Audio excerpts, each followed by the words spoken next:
Africa దేశాలంటేనే అత్యంత పేదరికంలో ఉన్నటువంటి దేశాలు. అనాగరికత, నాగరికత లేకపోవడం.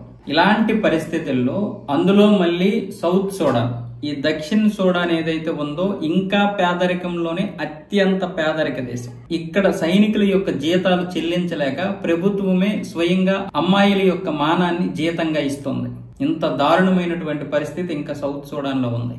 2013లో వచ్చినటువంటి అంతర్యుద్ధం, పౌరులకి, ప్రభుత్వాలకి, పౌరులకి, సైన్యానికి ఇలా రకరకాలుగా వచ్చినటువంటి యుద్ధంలో విపరీతంగా అమ్మాయిల్ని అత్యాచారం చేశారు. దీనికి ప్రభుత్వమే అనుమతులు ఇచ్చింది. మేము మీకు జీతాలు చెల్లించలేము, మీరు ప్రభుత్వం తరపున పోరాడండి, దొరికిన అమ్మాయిని మానభంగం చేసుకోండి, అత్యాచారం చేసుకోండి అని ప్రభుత్వమే ప్రకటించినటువంటి పరిస్థితి. ఇక్కడ దాదాపు 1 కోటి మంది జనాభా ఉంటారు. ఇంత దారుణమైనటువంటి పరిస్థితులు ఎక్కడా లేవు ప్రపంచంలో. ఇంకా అంటే అమ్మాయిలకి సరైనటువంటి స్వేచ్ఛ లేనటువంటి దేశాలు చాలా ఉన్నాయి. కాకపోతే ఇక్కడ మాత్రం అసలు అమ్మాయిగా పుడితే ఇంకంతే.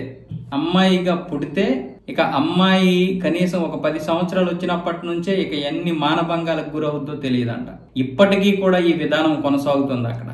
ప్రపంచంలోనే అత్యంత మానవ హక్కుల ఉల్లంఘన జరిగినటువంటి సంఘటన అది 2013లో జరిగినటువంటి. ఒక తల్లి తన పిల్లలతో వచ్చినప్పుడు 5 సైనికులు ఆవిడ్ని నడి రోడ్డు మీదే మానభంగం చేశారు. పిల్లలు చూస్తుండగానే మానభంగం చేశారు. మళ్ళీ తుప్పల్లోకి తీసుకెళ్లి మానభంగం చేశారు. కానీ ఆ తల్లి అయినా భరించింది, ఎందుకంటే పిల్లల కోసం. కానీ చివరికి మళ్ళీ రోడ్డు మీదకి వచ్చేసరికి తన పిల్లలు లేరు.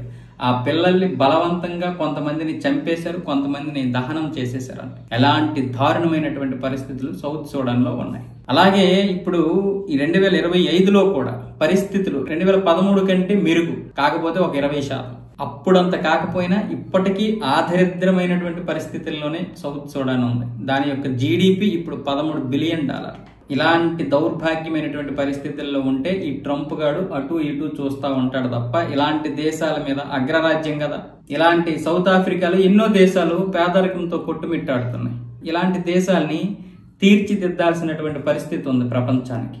ముఖ్యంగా అమెరికా లాంటి అభివృద్ధి చెందిన దేశాలు. ఇక చైనా ఎలాగో ఇలాంటి దేశాల మీద అంటే లాభం కోసం డబ్బు పెడుతుంది తప్ప వీళ్ళ పేదరికం పోవడానికైతే డబ్బు పెట్టదు. చైనాకు తెలుసు ప్రతి రూపాయి విలువ.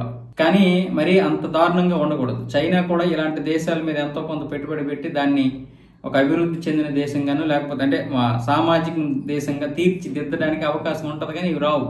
అంటే దానికి లాభం ఉండాలి, అక్కడ ఏదైనా గనులు ఉండాలి. మరి ముస్లిం దేశాలు ఉన్నాయి. మరి ముస్లిం దేశాలు ఏం చేస్తున్నాయి? ఈ సౌత్ ఆఫ్రికా ముస్లిం దేశాలే కదా, చాలా వరకు ముస్లిం దేశాలు, క్రిస్టియన్ దేశాలు. కానీ ఒక్కరు ఒక రూపాయి దాల్చరు. ఉగ్రవాదం కోసం మాత్రం సౌదీ అరేబియా, టర్కీ లాంటి దేశాలు మాత్రం భారతదేశాన్ని నాశనం చేయాలంటే మాత్రం కోట్లు కుమరిస్తాయి. ఒక్క రూపాయిని అక్కడ దాయపోయాం ఆఫ్రికా దేశాల్లో. ఇలాంటి దౌర్భాగ్యమైనటువంటి దేశాలు ఇవి.